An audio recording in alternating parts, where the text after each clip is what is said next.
Okay.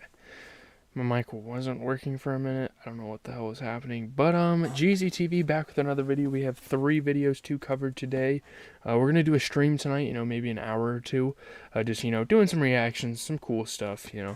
I might even start it at 10 and get done at like 11:30. I have work tomorrow morning, and then tomorrow night we can get back to streaming like normal. My skin is like super glossy. I haven't showered since I had work. We're just gonna get into some content here. But yeah, let's get into the music. I mean, not that much music this week, but the music that dropped was really solid. So let's start with The Weeknd, continuing to drop music for his Idol show. He dropped like 3 tracks, but I only listened to one of the girls. And had Jennie from, I can't remember what, Blackpink, that Korean group maybe. And Lily Rose Depp, who's obviously in the show and who's obviously going to be on the song. And, watching the show, you kind of listen to sneak peeks of these songs. The Weeknd's doing pretty good at releasing stuff for that, and obviously The Weeknd also has an album, I think, with Mike Dean coming up. So we're kind of getting a feel of what he has to offer. The song overall, not too memorable. I think we can move on to Lyrical Lemonade because they dropped their first single with Juice WRLD and Cordae.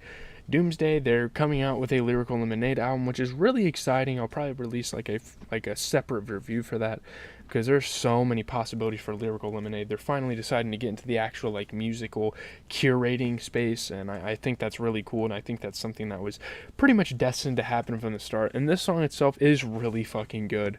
But I love Eminem. There's a lot of people I've heard that aren't really fucking with this song that much. But then again, they don't listen to Eminem like I do. And Eminem, probably my favorite rapper of all time, as much as I kind of like refrain from listening to him at times. I still listen to the Marshall Mathers LP, the Slim Shady LP. At times I listen to the Eminem Show. I listen to Recovery, the second Marshall Mathers LP, Kamikaze. Even songs from Music to Be Murdered By. I still listen to like albums like that. And, I listen to all sorts of Eminem shit. I mean, Infinite was good. I'm not really trying. I mean, this song paid homage to him, so we might as well talk about him a little bit. There's something on every album from Eminem I think I've liked, and the Role Model beat. I mean, my God, this is one of the best beats I think in at least '90s hip hop. This beat was sick. And they did so well on the beat, even mimicking his flows at times, and I think that was very much needed. But let's move on to Mac Miller. So rest in peace, Mac Miller, to celebrate the 10th anniversary of watching movies with the sound off. An album I haven't listened to yet. In celebration of that, he dropped a deluxe.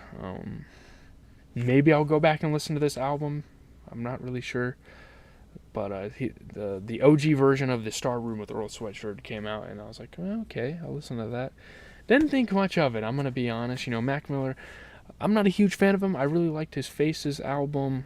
I liked Blue Slide Park was a pretty solid record. Obviously, Swimming and Self Care, the album. Those albums had a couple songs sprinkled in there that I messed with, but